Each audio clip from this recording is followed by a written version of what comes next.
Well, in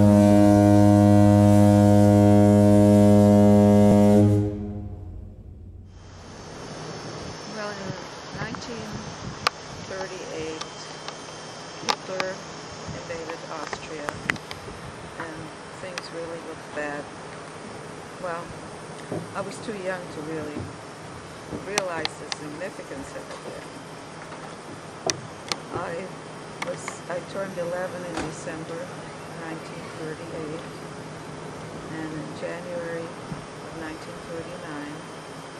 my uncle, who lived in California, sent passports and papers for us to immigrate to America, to New York, actually. Unfortunately, there was a snag, because at that time, there was a quota for entry into the United States.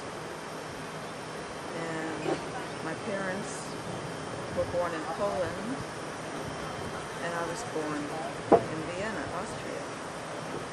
And unfortunately, even though they were citizens, there was a quota, a long waiting list quota for them to leave the country, so they had to make the sacrifice to send my little sister and myself to America alone. Now, at that time I didn't really even understand it, but having just turned 11, my little sister Lily was 9 and a half. Part of it was fun.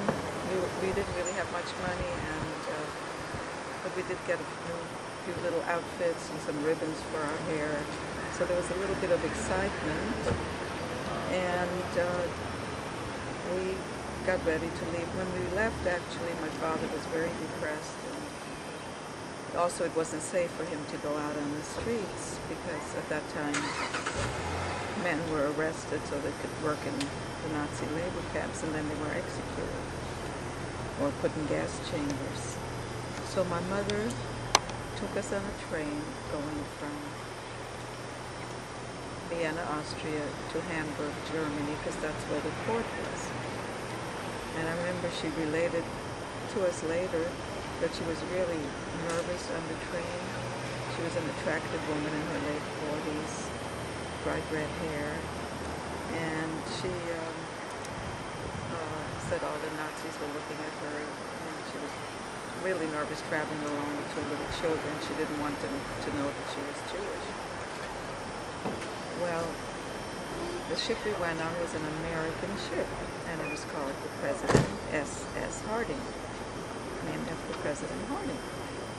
And so I remember standing shipside at the dock in Hamburg, and my mother, I recall, she just stood there, just didn't say anything. And in those days, mothers didn't really hug children. They weren't demonstrative that way. And I remember she didn't even hug us. And but she never had before, so that was nothing new. Anyhow, I remember walking up the gangplank with my little sister. We were holding hands, and we got on the ship. And it was an American ship. Nobody spoke German on it. And we were two little kids, and I know my mother gave me a little red purse with a handle on it.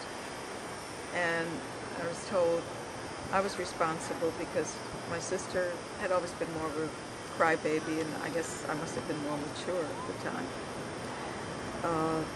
And even though my parents didn't even let us cross the street alone, but somehow I was entrusted to take care of her. And I was told that if I lost that suitcase, that the little purse, that I couldn't get into America. And that's really frightened me, because I thought I'd forever have to stay on a ship. Well, I found out later, of course, the reason I was told this is that our passports were in the little suitcase, and the key to the suitcase was in the red purse. I wish I still had that purse, but I don't. And so we were on the ship. We got into our room. There were two big bunk beds, well, a set of bunk beds in there. They seemed really high. My sister slept on the upper, I slept on the lower. And one night there was a terrible storm, and we were both frightened. It was in the middle of the night. We both started crying. The ladder fell down. My sister couldn't get down. We just were too frightened little girls.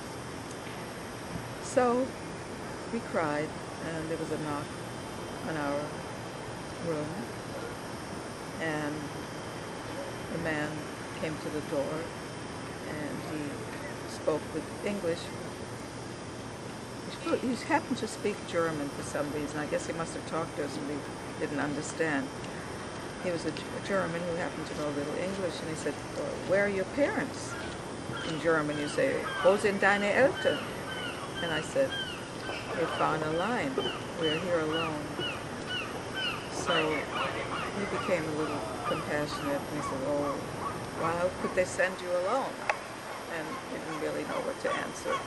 But he didn't bother us afterwards later, like 70 years later or so. And because we didn't have a closet in there, and I remember the suitcases were going from side to side.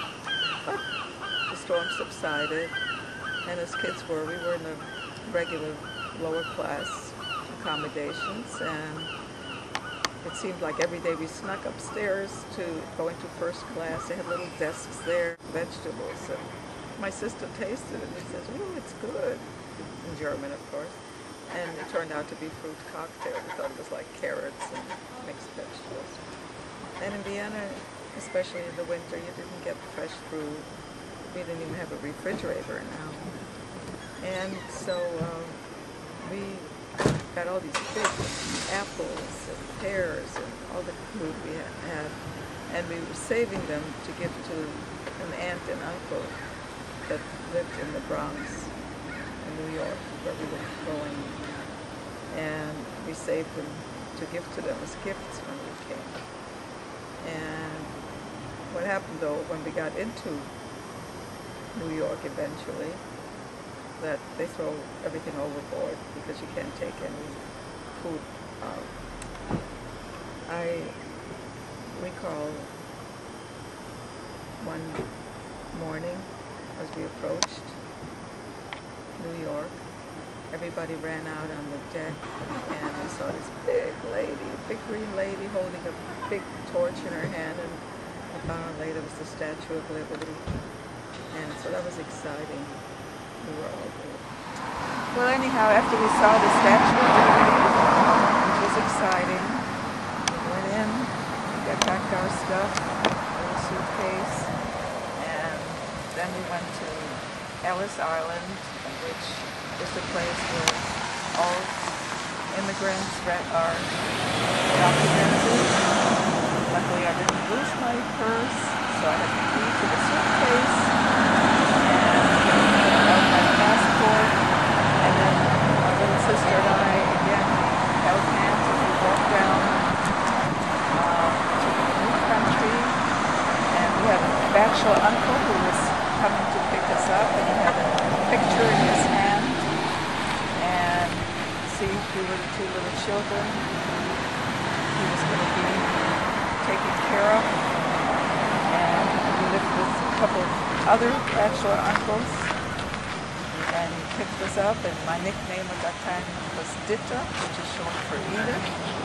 And his first words I remember, he said, hurry up. And he took us to a car which had a rumble seat, and we went to this, they have a little restaurant which is open 24 hours. My little sister and I sitting in the rumble seat, got out, went into the restaurant, had our first cut fudge sundae. And that was our new adventure in New York, and I can't believe how vivid the memory is still, some 70 years later. And just a year, 1939, I remember the first song that I heard was Somewhere Over the Rainbow from Wizard of Oz, Judy Garland singing that.